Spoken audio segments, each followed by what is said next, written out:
on? Welcome, welcome, welcome, welcome. Can you hear Yeah, me? I Wonderful. can hear you. I can hear you. So, people, as again I said, this is Andrew Rome. He's from the DMV area. The DMV, people sometimes ask me, what is the DMV? The DMV is Delaware, Maryland. No, I'm sorry, DC, Maryland, Virginia. Because you know what, I used to think that's what it meant, so it's kind of stuck in my head a little bit, the Delaware, but it's DC, Maryland, and Virginia. So it's called the DMV. So that's when you hear anybody say the DMV from this side, that's what they mean. It's called the tri-state, just like in New York, the tri-state is New York, of New Jersey, and I think Connecticut. Those are the three states that are adjoined. Anyways, again, thanks for tuning in. So I'm going to kick off by just asking Mr. Rome to tell us about where he's from in Jamaica. Where were you born, Andrew? So I was born in a very small town. Hold on. I can't hear you a little bit. Let me turn on my phone. Yeah. And turn up your volume if you're at the top, turn up your volume a little bit more. All right, hold on. All right. So yeah. So I was born in this very small rural town called Frome, Westmoreland.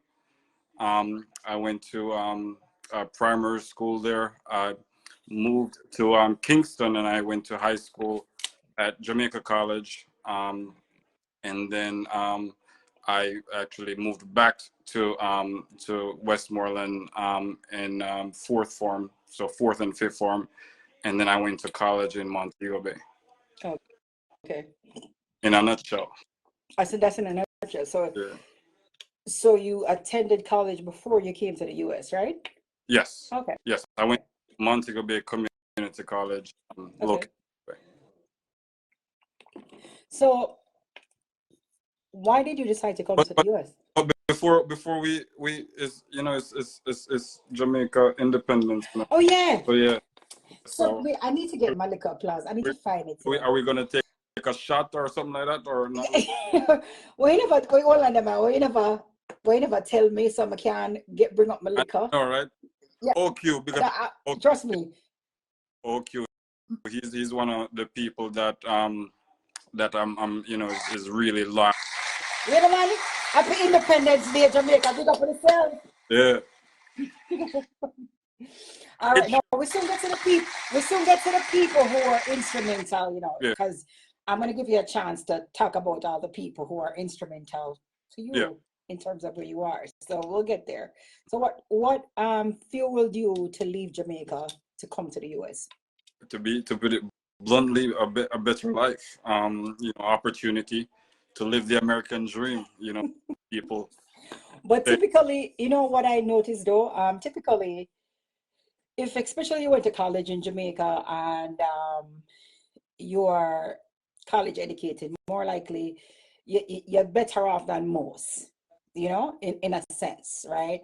Because now you can go get a better job than most, because back in the day it used to be the CXCs and the A levels that were running things. So now when you have a college degree in Jamaica, you're likely to get a better job. So, but you still wanted to come to America for a better life. Yeah. I finished college in Montego Bay, and I started working at this hotel in Negril, and that's where I met my wife. I know you haven't asked that question, but I'm just kind of going through, and that's basically we I don't want to take the questions away from you, because I could go on and on and on and on. Yeah, just but I got ask them sequentially, so let's go on hold it. All right, cool. So pretty much. So how did you get to America? So maybe that will lead us on to. Yes. So I met someone, and we dated for a brief moment, and then we got married in Jamaica, and so I came here on a fiance visa, K3 visa. Okay. Okay, so that's how you got here. So maybe you need to explain it to them, because you're the. All right. So let me break down what they. So there's K3 visas, and I think there's K4 visas. So a K3 visa is you can get married and you can just file for the person directly, right? Or you can marry someone, you can bring them here and file for them as well. A fiance visa, the person brings you here. You're not maybe not married yet. They bring you here and they get married. You have 90 days in which to get married to the person. If you don't marry that person, because that person gets that visa specifically to marry to that person. So if you don't marry that person, no matter what the circumstance, you have to go back at your yard. If Right. not, you can never get a green card from anybody else. So that's a very, very specific visa. I hear me talk about immigration stuff. I'm supposed to interview Andrew Rome. So for me, I always encourage people, it's best you just get the file for and come, because you can come and you might pack up when Jamaicans are coming foreign, them pack up everything and sell out everything and give it everything. And sometimes when you come on the K visa, things may not be as it seems, or it can be very disappointing. And guess what? If you left the person, you have to go back in your yard. Right. If not, you're screwed. So it's best to kind of get married out there, get filed for. So when you come and you get your green card, if you don't like the person, easier for you to go your ways, So he came on the K visa. So that's what the fiance visa is, for those who don't know. Is that why they have the term 90-day fiance? That makes sense. I'm actually surprised they made a show, but 90 days, because you have 90 days in which to marry the person. So even let's say the person comes and you find out you don't like that, you have 90 days in which, that's 3 months in which to kind of see your surroundings, see your settings, and do you want to do this?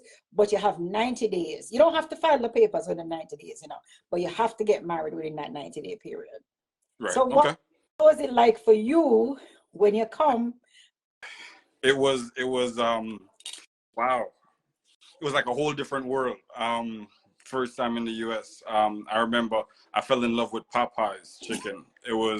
Popeye's chicken was a lifesaver. I was there every other day, to be honest with you. That was my first thing that I really fell in love with here in the US was Popeye's chicken. I'm being honest. Well, okay, I said, what was you on that 90-day show? Okay. Can you? Okay, can you leave the man and make me interview him, right. please? Right. Yeah. So it was what? So did it work out for you when you got here on the 90-day visa? So so I don't, because I was already married when I got here. So I don't know if how that. Once I got here, the process was still in play, and we eventually. I got my green card. I don't remember how long. So that's a K3. Yeah. So I think you have K1. K1 is when, watch, okay, can you please stop distracting me? I'm going to stop reading. So the K1 is when you're not married yet. The K1 is when they file for you to come, bring them here married. The K3 is when you're already married. Right. And they bring you here to process the papers. Exactly. So that's the difference with the K1 and the K3. Okay, so you're already married, but I'm talking legit, legal. Okay, so you never slip across the bottom. No. All right, so just want to clear that up for those who think that Andrew Rome did illegal in America. Oh, OQ and them people. Okay, so what was it like living here with a spouse when you come on a were you guys living together in Jamaica first? No, we weren't living together in Jamaica. So to be honest with you, it was like you used to having life a certain way, and then all of a sudden it's like you're in a whole different world, and you kind of feel because it's not like I had relatives in the DMV, so I came to and it was living in Virginia, and you kind of had to you miss home, to be honest. I remember the phone bill used to be like $400 a month, and and obviously I wasn't working immediately, so she would, my wife at the time had to take care of that. So kudos to her for that. And it was tough. I'm not gonna lie to you. It wasn't easy. The adjustment period was very, very difficult. It was challenging. And they have this thing that American women are controlling. Kind of experienced some of that, to be honest. And And that me the whole lot, and that me da go ask you, come now when you yeah, zoom past it. okay. So did you get liquid baggy or not like that, or you know? No, no, no, no, no, no. No, no, not like, not like that. Like I said, you're probably thinking this is okay or this is not okay. This is under, but But what? So the transition with a new wife, a new country. How challenging did you find that? it was very, very challenging. I came here with $40 in my pocket. And I think I've said this on other interviews before. $40 US in my pocket. That means I had no room for error. you know, if if it didn't work out, then I only had $40 to do what I need to do. And, no, wait, somebody say you wouldn't tell that, which I ask you if you get boxed with baggy. Somebody say wouldn't tell that. Well, No, he's a I'm a straightforward person. hard person. Sometimes you get boxed with baggy, you just have to take it and just well, but I didn't get boxed with no baggy. No, not at all. Okay. So when you got here now, what are some of the challenges you face? You know, being in a new country, what are some of the setbacks that you face being in a new country? What was So it like for you? finding a job, that was, because as a man, you don't want to be with a woman for too long with being a man, being able to provide and to pay for things. You kind of, when you wake up in the morning, you're in bed and, your wife leaving you in bed and leaving you in the house is not a good feeling as a man, so that was very, very difficult for me. And then that's when I decided to venture out and to wait and to do other things, so and that's what I did. So what were some of the jobs that you did well, how did you get by? So I don't know if you're familiar with Labor Ready. So basically, it's this company. Yeah, a lot of them were Yeah. in New York when I lived in New York. So, Labor Ready's a yeah. staffing agency.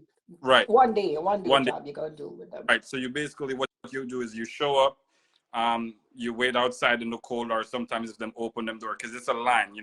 Whoever come first, they get ahead of the line. And if you have a vehicle, then it means that you get preference because then you could carry people to the job locations with you. And some of the jobs include, it was like handiwork. I didn't know anything about handiwork, but I would, lift stuff, uh, you know, clean stuff. I mean, I did it all.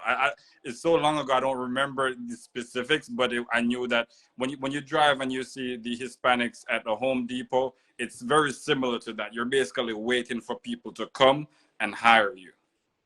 And you, Andrew Room, go through all of that? Oh my God, I wouldn't even have thought about it. Absolutely. So how, after going through all that, what set you on the path that you'd say start changing how your life went?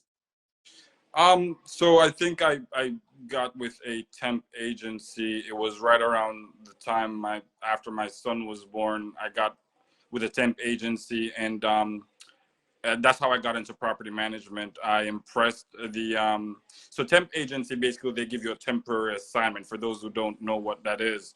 And they assign you to a job, and then the job pays them, and they make a profit, and then they pay you a portion of what the job pays them. So it's almost like a day by day, week by week thing.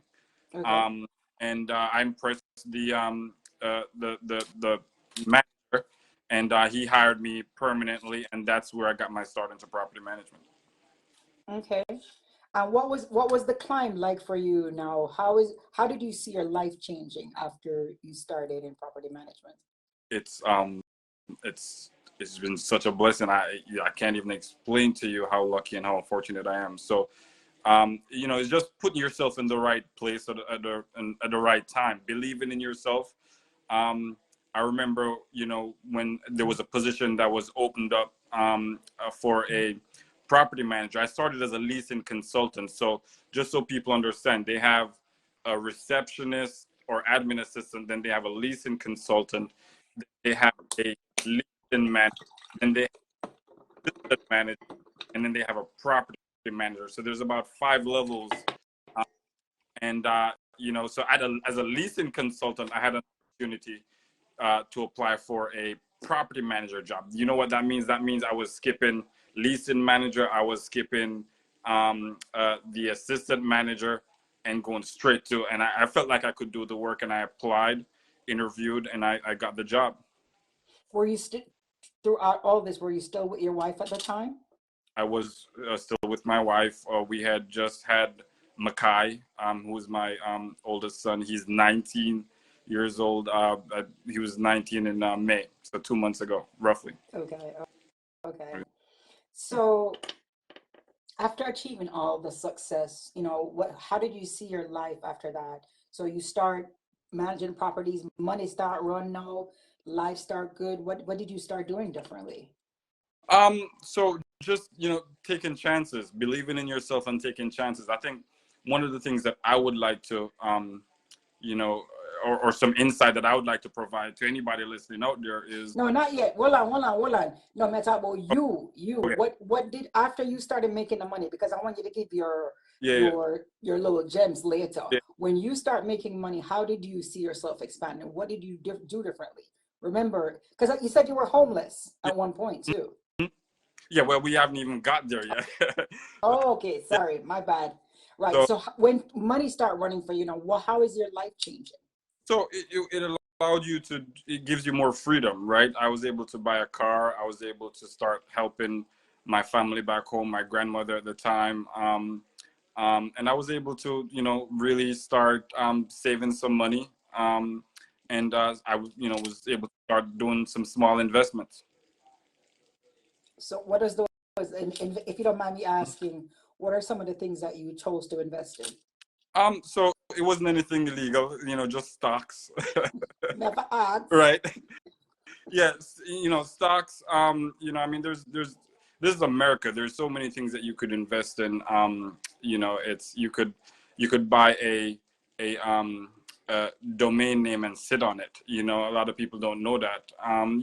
There's a million ways to make money here in America, and not just America, but everywhere else. You just have to think outside the box, and that is. Do you invest in properties now? Do you own properties as well? Yes. Okay, so that me I tried to go tell your mom more. I know, so because if you're managing, why aren't you investing? Why aren't Right. you developing? Right. And it's So I'm just trying to walk through your life in my head, where you're going, right, but where you come. at that point, that it didn't happen at that time. It wasn't until recently, about 6 years ago, that I started, getting properties and stuff. Okay. So did you ended up going back to school? What was your, I'm trying to look at your life to see where your journey is after you started making money. I wanted to know what were some of the things that you were doing. What were you doing with your life? You had a baby. What was going on? So, I mean, after I had Makai, obviously, things started going down, with my wife and I. We ended up getting a divorce. And at that point, I don't know if anybody watched that Will Smith movie, but that was probably one of the lowest points at that time, because there have been other low points, but that was my first taste of the real deal and how. What happened during that time? Tell So me. Talk to me nice, Andrew. No, I don't want you all about nothing. Yeah. Talk to me nice. So yes. So I had the contract for one of the job had terminated. So it means I was out of a job, and right around that time, I was my wife at the time and we separated. So she moved, and said, "Listen, you have 3 days to leave." And so I was in the house with 3 days to leave the house. And I had the car, because I was able to buy the car. Here in America, you could buy a car once you're working. And I actually was sleeping in my car for about 3 weeks. I slept in my car. The time that I slept in my car was, it was in the winter.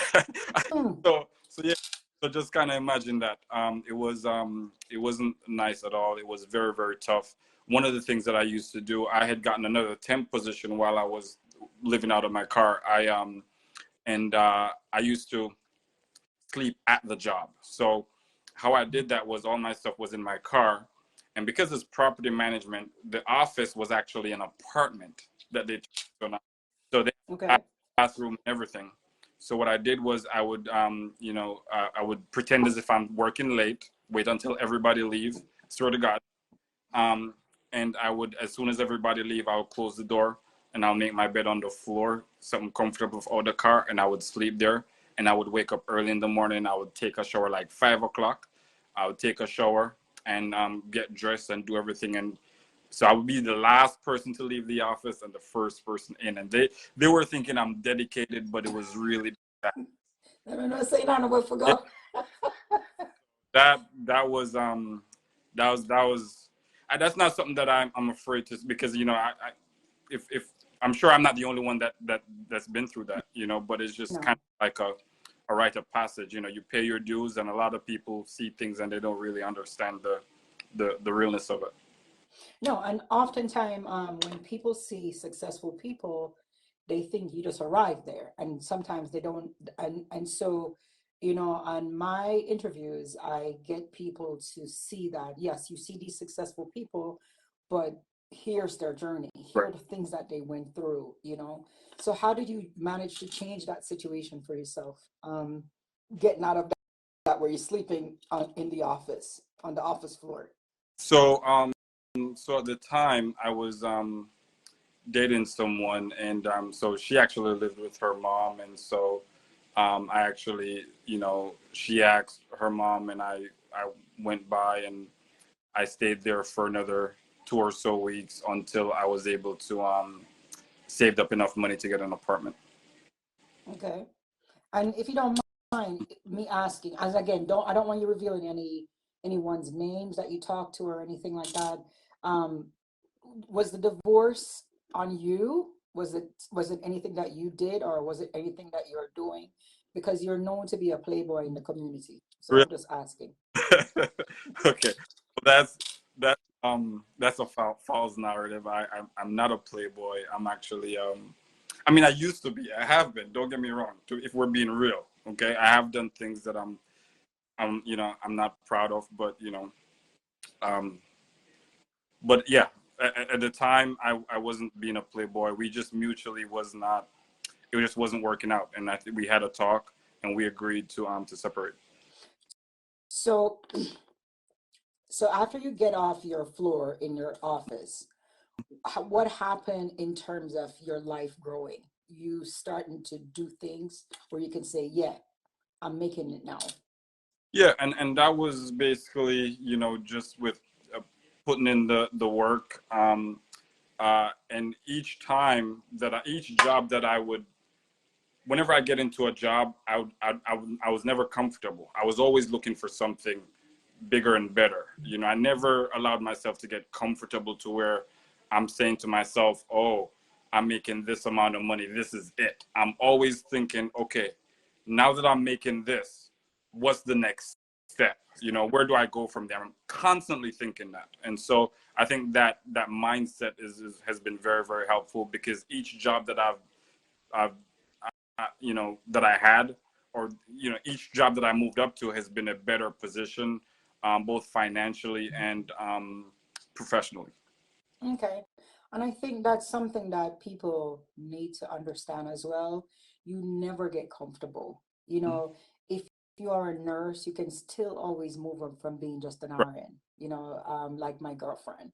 right, You're an RN. Yes, you can do other things as an RN. You can move higher. That doesn't have to be your final destination. right, And to me, money never too much. right. You know, Facts. so if I'm making $10 today, I want to know how I can make 12 or 15 More. tomorrow. Yeah. That's my mindset. And that's the mindset that I try to encourage a lot of people to have. Never settle and never get comfortable. Right. I also know that you're a party promoter. How did you even get involved in the DMV party scene? Because that's where I got to know you from. How did you get So involved? yeah. So I was, before I started doing Rome, which was my first party. I was doing actually Rome in Jamaica. So I did Rome for, I think, 2 years in Jamaica, Negril, Jamaica, before So that actually. was before you migrated, you were I, actually into party. I was before I got introduced to the DMV dancehall community. Remember, I was in Virginia, so it was, I was here a long time before I finally got introduced to that. And how I got introduced to it was I started going to the party with Kirk Fox, and you know, he knew that I was doing the Rome parties in Jamaica, and he actually encouraged me and said, you know, you should do Rome. You should bring Rome here. You know, it will be a hit. You know, the whole toga vibes. You know, so he was the one that kind of encouraged me to do that. But when you look at the party scene, there are a lot of other promoters on the scene, a lot of people doing parties, a lot of date issues. What made you feel that you could come and bring it and be successful? Just my mindset, how I look at life. I don't, you know, I don't try to fit in to sort of any box. You know, there's nothing that I cannot do. I really truly believe that. You know, I don't, and not just do, but do it better than anybody else. Because I have this competitiveness inside me where I feel like I could get into any situation. Right now, if somebody dare me to go to the Afrobeat market and to take it over, I could do it. You know, You just believe, just a matter of you yeah, believing in knowing yourself. that you right, and not just believe in it, but be willing to put in the work. You know, not, you know, you can't. And if you're doing something and you're doing it the same way everybody's doing it, then you're not going to stand out. You get what I'm saying? In order to stand out, you have to kind of walk your own path, and you have to be different. And I think that's one of the things that kind of that kind of helped me. And for me, I don't keep parties and stuff, but I work with people in this in the business, and Mhm. I know how competitive, as you say, it can Right. be, and hard it can be. How did you deal with the negatives that came from? How did you deal with the negatives that, as a new promoter, young, fresh, you know, how did you deal with all the negatives that came at you? So I saw it as when once you start getting the negative feedback, that means that you're there. You know what I'm saying? Like that because if you come in and you kind of disrupt something, or you think you disrupt it and nobody's talking about you, then you haven't really disrupted it. You know, you haven't made a mark. And I think once people started talking and the rumors started, and that's when I said to myself, okay, yeah, you know, you're really making a mark. Because let me address, I used to hear rumors that you're a Fed agent, you're undercover, Mhm. you're shutting down the parties and Right. all these other things. Where Mhm. did you think those rumors derive from? Like, what are you a Fed? I'm not. Are you an undercover police officer, or are you I, a federal agent? Because I just have to ask you. yeah, no, I'm not, and I've addressed that multiple times. I actually think it's amusing. I'm not upset over it, but I've addressed it multiple times, and I think people that truly knows me. There's a few people that really know me. That I've actually hired a few people within the community um, to various positions, and so they know what I do, So and so I'm not. you give to, so you actually give Yeah, jobs as well back to the community. Yeah, I know one person that worked for you because she posted right, as well. So that right, that much I did know. But right, how did you? I'm sorry. You know when OQ right the crap that right. OQ, can you please stop distracting me? Thank you. So so where do you think that, especially that rumor about you being an undercover Fed or whatever, where do you think that came from? So honestly, I think um people are when people don't understand something, they see somebody come in and they hear everybody, you know, the person stand out for whatever reason, whether it's because they look different, whether it's because they're buying a lot of bottles, whether it's because um you know, there's different things about people that stand out and get people attention.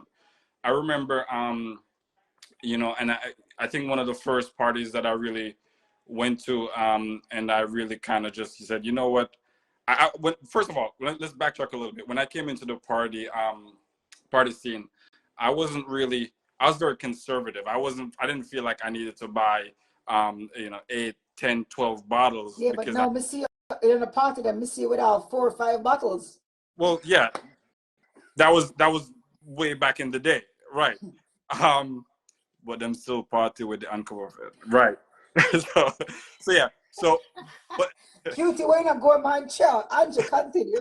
So, um, so, so basically, I figured, okay, this is what it's about. Like, it's about, supporting the events and getting back the support. At least that's what I was thinking back then. And so when I did the first room, and it was just, I think everybody was talking like, how did this person just come? He did his first party, and the venue was packed. 1600 Trade Zone was just ram up. And I think, everybody started like trying to figure it out. Like, how did this happen? You understand? And, there was even people that, people that have been in the business for a while that started saying negative things. And I stood my ground, and I never got into it or got down and dirty. I've always been respectful, because I think a part of me kind of understood where they were coming from. After the first room, I went back to Jamaica. I gave a lot of money to charity on behalf of DMV, not just necessarily myself. Did a lot of scholarships. It's well documented. So, this is not things that I'm making up. No, But I think, I know. yeah, I saw that as well. right. Are you still involved in those charities? Absolutely. Okay. Yes. I'm post about. Rome, what do you think that you did differently? Because remember, a lot of people have been here for a long time, doing this for a long time, have their crowd for a long time. How did you think? You don't have to reveal in terms of, your strategy, Yeah. but what do you think you did a little differently? Why people would gravitate towards this new promoter? Because your events are fairly Right. nice as well. So to be honest with you, I think it's relationships. I don't disrespect people. That's number one. Even if the person you don't see eye to eye with them, don't disrespect them, because I feel like none of my parties I've done by myself or without help from a promo, where people aren't rallying around, whether it's paid or not. Just people just sharing the flyer, something as simple as that. People blasting the address the night of the event, whether it's OQ, Simone Fast, Gucci, Millie. I could go on and on. There's people that have really helped me. So it's not something that I did by myself. I did it with the help As a of. collective. Yes, absolutely. And I was going to ask you too, are there people that you say are instrumental to your success, and you can give a shout out to those people as Yeah. well? Who are some of those people? So one of the first person that started calling my name like throughout DMV is Millie. She was in every video she did. She was Andrew until she just basically beat the name into people. And then OQ, he's been, he and I, we have a good relationship. We talk to each other. A lot of people don't really know this, but like, I'll ask him for advice, he'll ask me for advice and stuff like that. So we talk behind the scenes. It's not just a party scene, right? And there's a few other people, and I don't want to leave anybody out, but definitely Millie, definitely OQ, Simone Fras also, and No Behavior, and Claude. Yeah. Yeah. No, and Andrew, you got to be careful. Yeah. You got to make sure at least list a couple names, because I'm Right. telling you, people gonna feel some kind of way. Right. Like, and because success is not about just who do something for you, just somebody sharing, somebody liking, but who are the people who are instrument?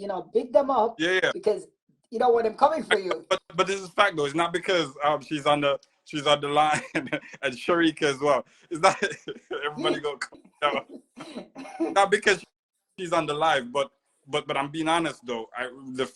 Especially with when I did Drip, No Behavior before the unofficial breakup. I don't know if it's really an official breakup or not, but I know that they're cool now, but they had sort of splintered a little bit, and now they're back to being cool. But I remember they were the talk of the parties too. Everybody had No Behavior on their party as a host.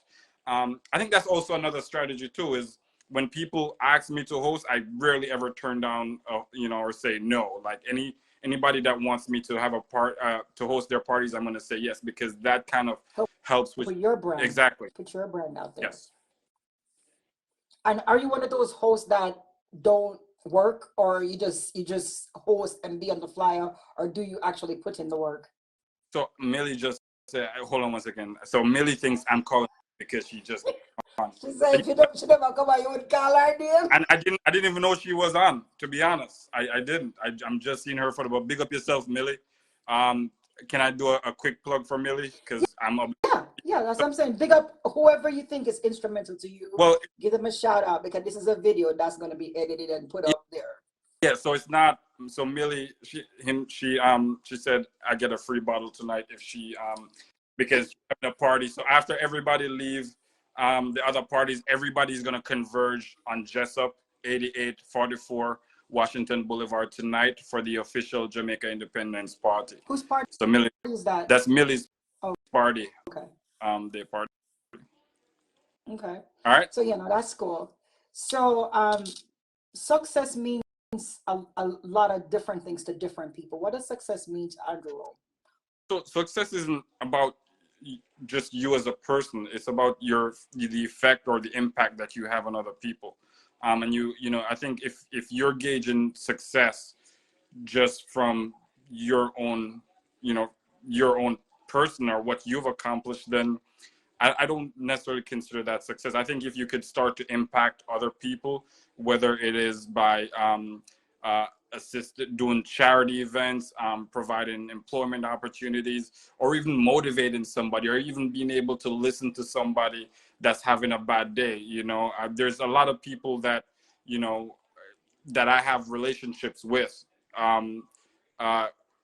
That we talk, and if they're having a bad day, they'll call me, and that's not broadcast on Facebook or whatever, but I view myself as trustworthy. So I think, to answer your question, success is not just about you, but it's about how you affect others around you as well. No, I never, of all the people I interviewed, I never heard success being defined, and I never looked at it that way. So thanks for bringing that Right.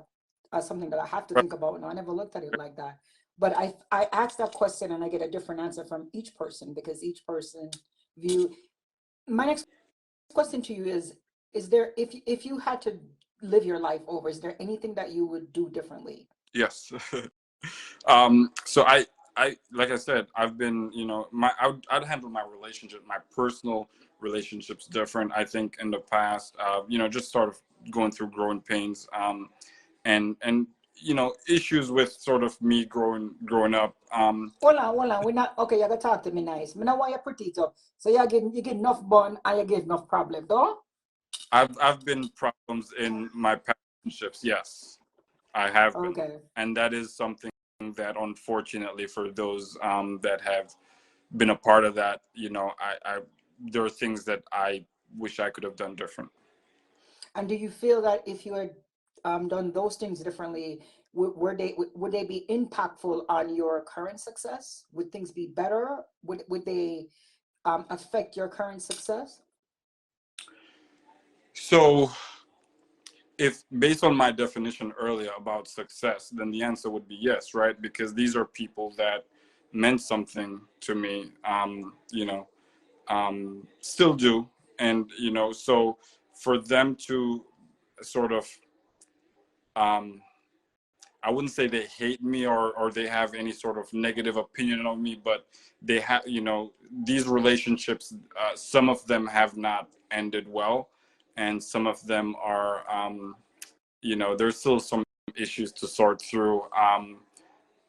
But I don't want to get into too much Got it. too deep into that. But yes, I think, as a someone that pretty much for the most part grew up. Well, my mother died when I was 3 years old, so a lot of people don't know that. And so I grew up without a mother, and for the most part without a father as well. So I never really, in Jamaica, when you grow up, you don't really hear "I love you." You don't hear, you don't tell parents. Parents don't really say "I love kids." I learned that here. Right, Here too. right. And so now I don't have a conversation with my son without telling him I love him, because that impacted me and my ability to show love. And I think, it is something that, it's unfortunate. But I've heard a lot of people, and yeah. And Not saying that I'm a playboy or currently a yeah. playboy, but yeah. So have you evolved from that, or you, because this is my next question to you is this. As a promoter, you know, or anybody in a certain position of power, women tend to throw themselves at you. How do you deal with that? People throwing themselves at you, So and I'm very balance that with your relationship. How do you deal with that? so when I'm in a relationship, I deal with it different from when I'm not in a relationship. And so you know, the I don't let it get to me, and I have trust issues. So you know, whatever you send to somebody, whether it's a text or a DM, it it could be screen recorded, screenshot, and I don't. Is one of the reasons why you've never sort of heard any, besides the rumors, you have never heard any like real drama surrounding me because I don't, because I have trust issues. I'm just, I'm So, just, but so do you? So I know you're dancing around. I'm gonna ask you my question again because you just danced around my question. okay, I want to answer because you come talk to yeah, me nice today. yeah. How do you deal with the people that throw themselves at you as a promoter? How do you deal with that? Because I know that's how, and it's not just being a promoter, just anybody that has a position of power. You know, females are going to throw themselves at you. How do you deal with that? You have to have standards. I mean, you don't entertain every single person that throws themselves at you. But if you're single and somebody's throwing themselves at you and you want to entertain it, then I. You want to kill somebody that throw themselves at you, I really say you're lying. this is why I should have told you. I should have told you. You needed to block Millie, block OQ, block Marcia, no behavior. You should have blocked them because they came to give trouble.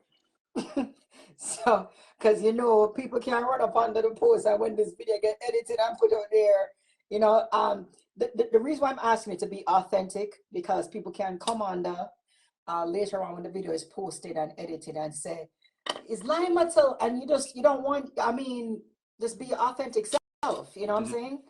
Yeah, so that's why I ask you that question because you know in a dancehall setting those things happen. And as a promoter, women are gonna run you down, women are gonna fling themselves by you. You know, I just wanted to know how you deal with that.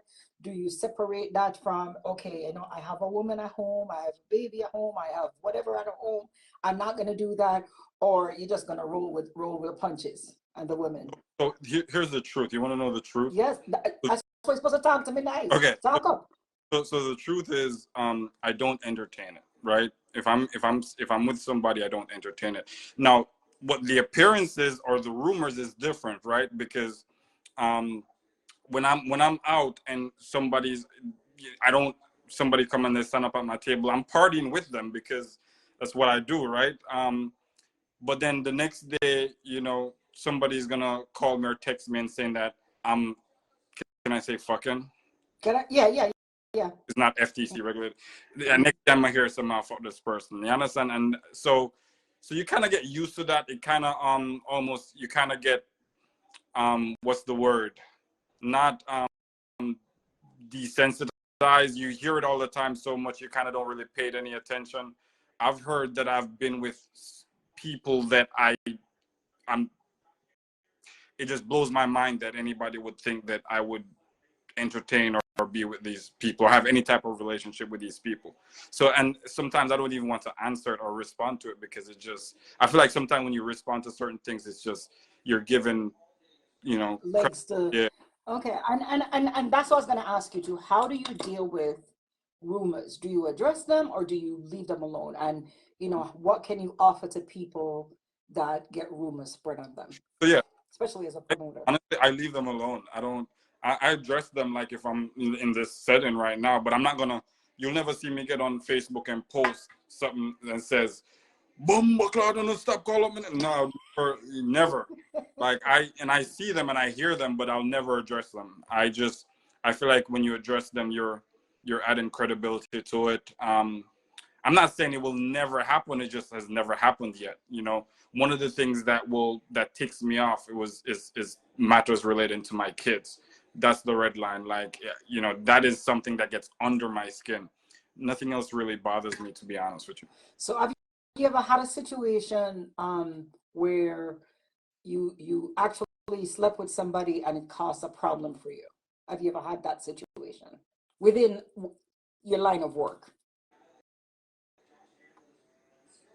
Within dancehall or Dancehall. no? You sure? No, the reason why I'm asking this is because I don't want, when the video is edited and chopped up and put out there, you have somebody coming and say, see, because I like my guests being authentic Right. and transparent, and you just know, say, yo, I ate this, you know. So any rumors about me, any rumors about you, you're putting them to rest. Anything about you, because hey, if you sleep with somebody in your past and that's that, then that's that, then you take the power away. But if somebody who you dealt with, and you know, here you say, oh, I never dealt with anybody, and then you give them something to come and call you a liar about. Yeah. Yeah. No, I was just reading Yardie Vibes. Big up Yardie Vibes, your party September 30th. Big up yourself. Yardie a part of Black Pride, so you know how to do that plug. Yeah, Yardie is a good youth. Yeah, no. So I'm asking you, because the reason why I'm saying this to you, Room, I don't want people to come back and come under the post when, because the live will not be there for a while, after a while, but the video, the YouTube video will be there. Mm. And I don't want anybody to come back and say, I lie in my tail. Right. Me and him used to deal. You know, I don't want that, because if you put something out there, then you take away the power from the Right. person to come at you. You know, yeah, you don't want you calling anyone's name, Yeah. but yeah, I used to deal with a few girls and whatever, and situations happen, but I learned from it and I moved on. So you Right. said, no, No. going what? Okay. No answer. Yeah. Okay. That So, rumors out there. You get what I'm saying? Because I've heard them. I mean, but it's not true. They're not true. okay. So, how are you now in terms of how do you view yourself now, being successful, having properties, doing successful party? Do you see yourself as, I've made it, I've done well? No, not at all. I'm looking for the next challenge.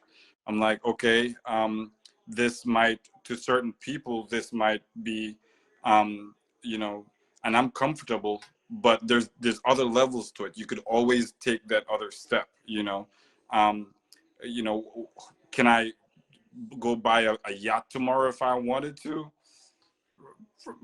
Maybe, but it's not. It's something. It's not. I'm not gonna be comfortable doing it. Like I wanna. You get what I'm saying? There's different levels of success, and everybody is different to everybody. What are some of so as an immigrant that came from nothing and you're here now, I see you as a successful person. What are some of the advice that you could offer to immigrants who are currently struggling, currently feeling like I'm not going to make it, every day is just hard? What would you, for somebody who's been down the hardship road, what advice would you offer them?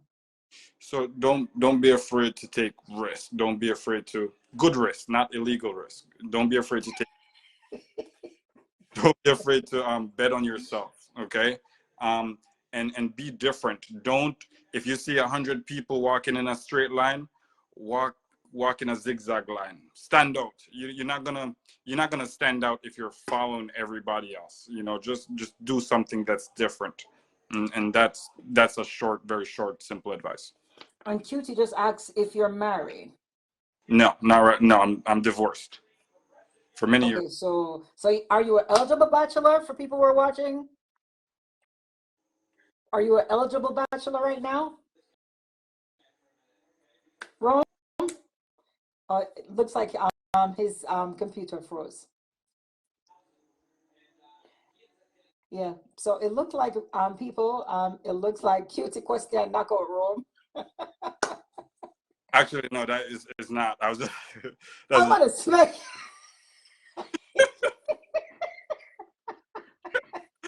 I was about to end your live. So I was just because sometimes when people watch, they want to know if they like you or whatever. They want to know, hey, are you? So if you put it out there, whatever you are, they know. Okay, I'm gonna leave this man alone. He has his woman. He's married. Are you? Rome, I'm gonna hit you for what you just did. I thought you are you? Would you consider yourself an eligible bachelor, or are you in a relationship? What is your situation? So I'm not looking. Okay, you're not looking. So, ladies, there you go. He's not looking. Yeah. So when you see Rome, leave him alone. All right. So what are some of the events that you have now? So you can talk about your events. Oh yeah. So I don't know who put this in the right here in the background. It's just, but Bloom DMV.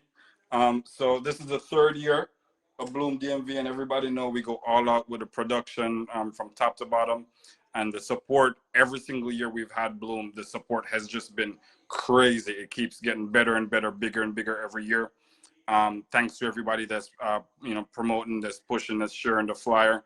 And this year, take me for my word, look into my eyes. The party. I'm sorry.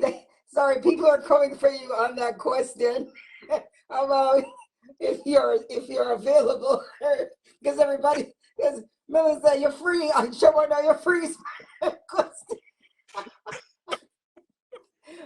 I'm sorry, I'm wrong. Get back. So your event, so when is Bloom? What's the date for Bloom? The Bloom is Labor Day every single year. This year, Labor Day happens to be Monday, September 4th, and it's going to be a day party, people. That means 4 o'clock to 9 o'clock. So it's important that everybody comes out early.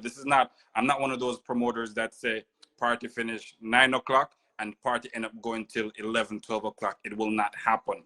A matter of fact, the following day is actually a work day. So more reason that Gabriel said it now go past 9 o'clock. So 9 o'clock off time. So please. And what's another event that you have? So you have Bloom as one of your events. Right now I'm doing just Bloom and Rome. Rome is going to be in December. It's going to be the Saturday before Christmas, whatever Saturday that is.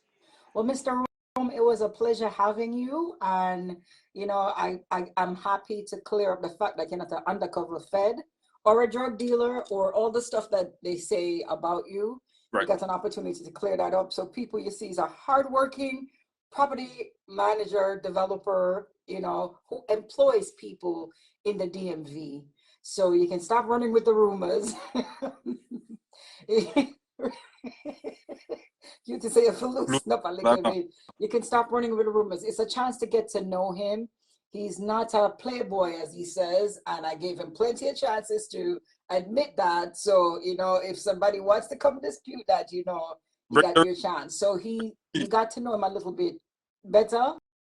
Yeah. And, we hope that with your continued success with Bloom and Rome. And thank you for taking the time out to talk to me.